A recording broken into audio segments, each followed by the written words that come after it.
CBI కోర్టులో YCP అధినేత జగన్మోహన్ రెడ్డికి ఊరట లభించింది. జగన్ బెయిల్ రద్దు చేయాలంటూ సిబిఐ దాఖలు చేసిన పిటిషన్ను గగన్ విహార్లోని సిబిఐ కోర్టు తిరస్కరించింది. సిబిఐ వాదనలతో ప్రత్యేక న్యాయస్థానం విభేదించింది. జగన్ బెయిల్ రద్దు పిటిషన్పై ఇరు వర్గాల వాదనలు గట్టిగానే జరిగాయి. నిబంధనలను ఉల్లంఘించిన జగన్ బెయిల్ రద్దు చేయాలంటూ సిబిఐ లాయర్ వాదించారు. ఆస్తుల కేసులో సాక్షిగా ఉన్న మాజీ ప్రభుత్వ ప్రధాన కార్యదర్శి రమాకాంత్ రెడ్డి జగన్ కు చెందిన న్యూస్ ఛానల్లో ఇచ్చిన ఇంటర్వ్యూ వివాదాస్పదమైంది. ఆయన చేత జగన్ ఉద్దేశ్యపూర్వకంగా విచారణ తీరును తప్పుపట్టేలా మాట్లాడించారని అభియోగం మోపింది సిబిఐ. ఇది ఇతర సాక్షులపై ప్రభావం చూపుతుందని సిబిఐ లాయర్ వాదించారు. సిబిఐ లాయర్ వాదనలపై జగన్ తరపు అడ్వకేట్ కూడా గట్టిగానే కౌంటర్ ఇచ్చారు. ఛానల్ ఎడిటోరియల్ బోర్డు తీసుకునే నిర్ణయాలపై జగన్ కు సంబంధం లేదన్నారు. అసలు జగన్ రమాకాంత్ రెడ్డితో మాట్లాడలేదని చెప్పారు. దురుద్దేశ్యపూర్వకంగా దాఖలు చేసిన పిటిషన్ను కొట్టివేయాలంటూ కోర్టును అభ్యర్థించారాయన. ఇరుపక్షాల వాదనలు విన్న న్యాయస్థానం సిబిఐ పిటిషన్ను కొట్టివేసింది.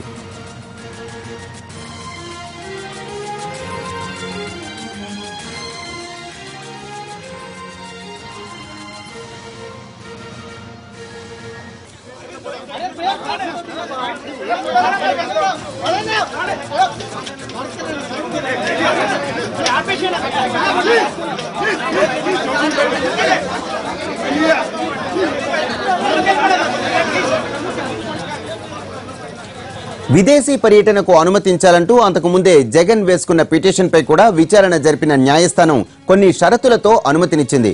మే 15 నుంచి జూన్ 15 మధ్యలో 17 రోజుల పాటు న్యూజిలాండ్ టూర్కు వెళ్లవచ్చని అనుమతినిచ్చింది. అయితే కుటుంబంతో కలిసి వెళ్లాలని సిబిఐ కోర్టు కండిషన్ పెట్టింది.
సిబిఐ కోర్టులో జగన్ కు ఊరట లభించింది. జగన్ బెయిల్ రద్దు పిటిషన్ను సిబిఐ కోర్టు కొట్టివేసింది.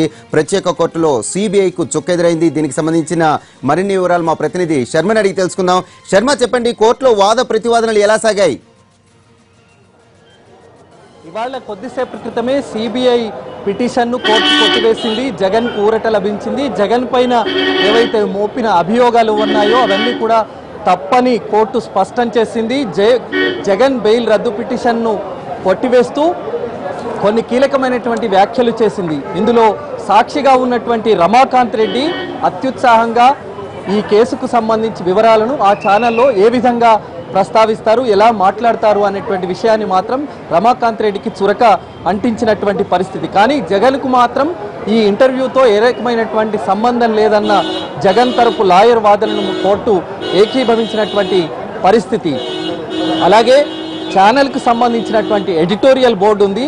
ఆ ఛానల్లో ఏ కార్యక్రమాలు ప్రసారం అవుతాయి, ఏ సమయంలో ఏ కార్యక్రమాలను ప్రసారం చేయాలన్న దానికి సంబంధించి ఎడిటోరియల్ బోర్డు మాత్రమే నిర్ణయిస్తుంది. దానికి జగన్కు ఏ రకమైనటువంటి సంబంధం లేదు అనేటువంటి విషయాన్ని కూడా ఈ సందర్భంగా ప్రస్తావించినటువంటి పరిస్థితి. సిబిఐ ఏదైతే అభియోగాలు మోపిందో సాక్షిగా ఉన్నటువంటి రమాకాంత్ రెడ్డి ద్వారా జగన్ మోటివేట్ చేసి సిబిఐ విచారణ తీరును తప్పుపట్టే విధంగా వ్యవహరించారన్న అభియోగాన్ని మాత్రం కోర్టు తోసిపుచ్చినటువంటి పరిస్థితి.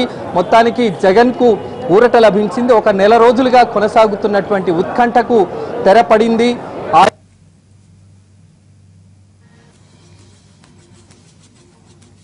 జగన్కు సంబంధించినటువంటి బెయిల్ కొనసాగుతుందా అనేటువంటి దానికి సంబంధించి మాత్రం ఉత్కంఠ కొనసాగినటువంటి పరిస్థితి. కోర్టు దీనికి సంబంధించి ఈ సస్పెన్స్కు తెర దించింది. అలాగే న్యూజిలాండ్ వెళ్లేందుకు కూడా కోర్టు అనుమతించింది. వచ్చే నెల 15 నుంచి జూన్ 15 వరకు 15 రోజుల పాటు, ఆ నెల రోజుల్లోపు 15 రోజుల పాటు తన కుటుంబ సభ్యులతో న్యూజిలాండ్కు వెళ్లేందుకు అనుమతించాలన్న జగన్ అభ్యర్థనను కోర్టు పరిగణలోకి తీసుకుంది. ఆ పిటిషన్ను కూడా అనుమతించింది.